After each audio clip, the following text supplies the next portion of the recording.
your boy Malcolm Banks. I'm your host today. Some know me as Yucky Banks as well. I appreciate all the birthday wishes that I just got this past weekend. It was amazing. Y'all guys showing me love from Facebook to Instagram to TikTok to even text messages and calls and stuff like that. Hey man, it's an awesome time, guys. It's fall. We got the beautiful pumpkins here. We got, the leaves falling here in Western North Carolina. We got the chilly weather out here. You still can be having some of the radish. You can be still having broccoli. You can have Swiss chard. You can have mustards.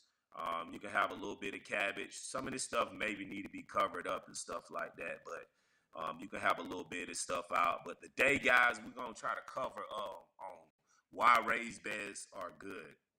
We're gonna make this episode pretty good for the people that don't really have that much space in their backyard, or the people that don't know where to start, and that don't have like the equipment to like till up the ground to rotate it and try to make a garden. So we're gonna try to make this video for the people that's just like living in a house and don't have that much space. This video for you. So get ready to kick back because you about to learn a lot of information here. I got a lot of notes. I got a lot of stuff ready for you guys, and it's gonna benefit. It's gonna help you guys out big time, and you're gonna have like the best raised beds garden next spring coming in, like just by listening to this podcast, because we here to give y'all some information that you can leave with and be able to harvest stuff in the spring. You'll be able to get your beets, your radish, Swiss chards, basil, sweet peas, different type of stuff like that. So we're gonna get you going. So the reason why I think like raised beds are very good, guys. I want me to tell you why raised beds are good. Raised beds are good because you don't have to weed them as much, guys. Like when you till the ground, that's one thing about tilling the ground. You have to like make sure you keep the weeds out of it. But when you have like a raised bed, you don't really have that much of weeds and stuff like that. And the reason why is because like the raised bed is kind of high off the ground, and then when you really grow all these plants inside of the ground and stuff like that, you're gonna have different birds gonna drop stuff off in it. You're gonna have weeds get blown for the lawnmower. You're gonna have a whole lot of stuff. Like easy is just to get the weeds back in the soil, even if you're pulling them up out of the ground, the top of the heads and stuff like that. It's just gonna go right back to the ground and stuff like that. So it make it difficult. So, but I'm one of those farmers that want to deal with that type of condition. I want to farm like that. But for the people that actually got messed up back, you maybe got like back problems and stuff, and you can't be out on your knees, or you maybe need like a bench or something, and something just gonna even up with your legs, and you can sit down and weed it and harvest. The raised bed is the place to go. And the reason why is because like it's more better for somebody who have like a house, right? And why is because you utilizing all your space. That's one thing about raised beds. If I had to compare like the ground to raised beds, I think raised beds you will basically utilize more. Like you actually gonna grow more, like using a raised bed. You really are, because like you can do like a square feet garden, and a square feet garden can like benefit you big time for like just yourself or your family. Because like when you're doing like a square feet garden, you can like put things that go companion with each other. So you can plant like onions in one raised bed, and you can have tomatoes in that raised bed and basil with all of that. So that's the best thing about growing in raised beds. So you can organize all your beds. You can be like, well, I can grow this bed for watermelon. I'm gonna grow this bed for corn. I'm gonna grow this bed for bell peppers. I'm gonna grow this bed for eggplants. Like you can separate all of them out and have different type of beds. That's like the beauty of knowing like about these raised beds and stuff like that. And they also, you can build raised beds out of bricks. You can build raised beds out of wood. You can build raised beds out of fabric. You can build raised beds out of old logs in the yard. Like it's so many ways you can build raised beds and stuff like that. But how I do my raised bed, guys. So basically, I put logs in my raised bed. And the reason why is because the logs, it just break down and it just give it this type of living soil like microbes, and you won't have to put like a whole lot of chemicals inside of your soil. And you can basically like use the earth, because like if you can go outside right now, you can see a whole bunch of trees that's just felled over. You can start seeing those trees are like decomposing, and they'll break down to go back to the earth. That's the best thing about like having laws inside of your raised beds and stuff like that. That's and having these laws in your raised bed, it can break down through over years. So you got to think, guys. Some places it might break down faster. Some places it might break down slower. It just all depends on your weather. I feel like when you in a like a place that is real humid and stuff like that, I feel like it'll break down faster, because that means you get a lot of rain. If you get a whole lot of rain, like things break down faster. That's why in like rainforests, when you walk through a rainforest, you see like trees laying down on the ground. They like decomposing and breaking down real fast because the humidity high and it's raining so much, and it just decompose and break down with new bacteria, new fungus, and mushrooms. Just start giving a whole new living ecosystem and stuff. So that's the beauty of living in an area like that. So this is a tip too, guys. Basically, raised beds are really kind of not good in areas that are dry, because why, your plants will like dry up real fast. So like you really need raised beds in places that are real moist as well. Because if you're in like a place that is real dry, your raised bed to stay dried up, your plants will die, and you'll have to steady feed them and stuff. So you have to know that too as well. Like raised beds maybe don't work in every area on this continent. They work different in different areas, and some people doing different. Like some people maybe take all the limbs um, and branches, whatever, and just pile it all up and make a 3 foot, 4 feet pile, and let it decompose down with leaves and dirt, all kind of stuff, and let it break down throughout the winter. And that's how some people build their raised beds. And then some, like I say, some people build their stuff out of wood. Some people maybe will build a raised bed by using machinery. They have like an attachment piece on the back of their tractor, and they can go through and they'll automatically make a raised bed. So you got some like that too as well that can go on the back of tractors. And you also can make raised beds like I think the best raised beds that you can get that kind of save you in different places is maybe like fabric pots.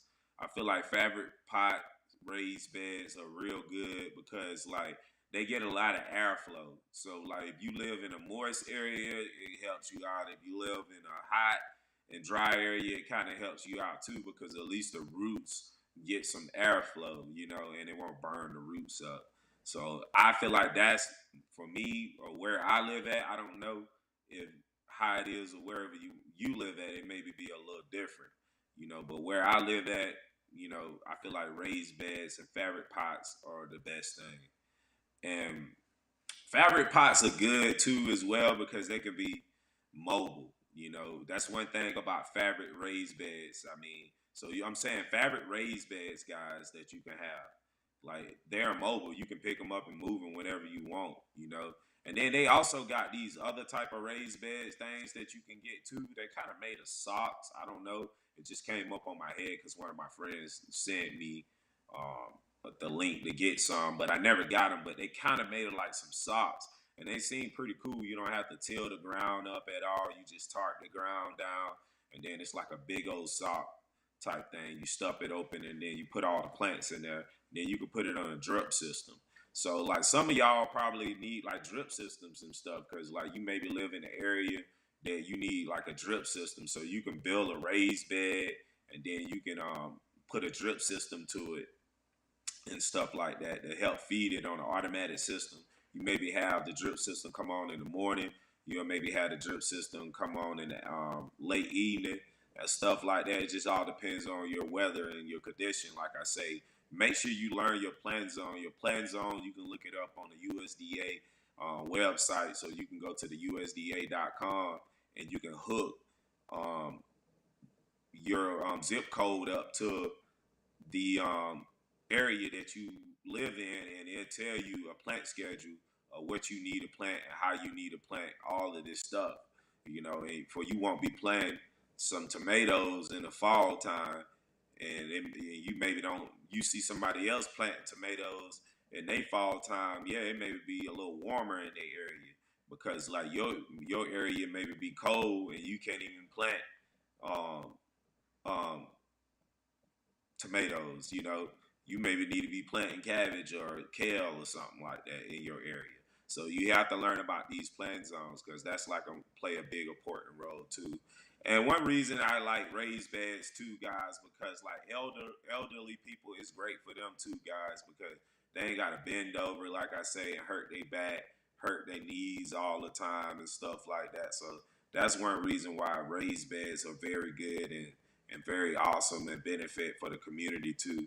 And raised beds are good too for community gardens and stuff like that because like each person can have like a raised bed and they can take care of that area for themselves. You know what I'm saying? So they can rent a lease out a raised bed and they can take care of it.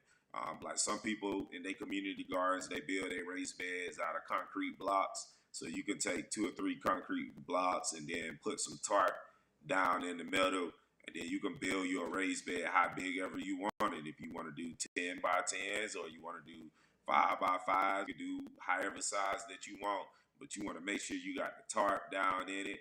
And then next thing, like I say, I usually add tree branches or logs, you know, but you want to make sure you got some compost in it and some cow manure bags. You can go get some cow manure, put that stuff down in it, and then you want to top it off with some soil. So you want to have some soil inside of it to make sure. So it's like two or three different type of soil. So you got like a rock soil, a compost soil, and you got like this regular dirt soil. So like all this soil, it's several different type of soil.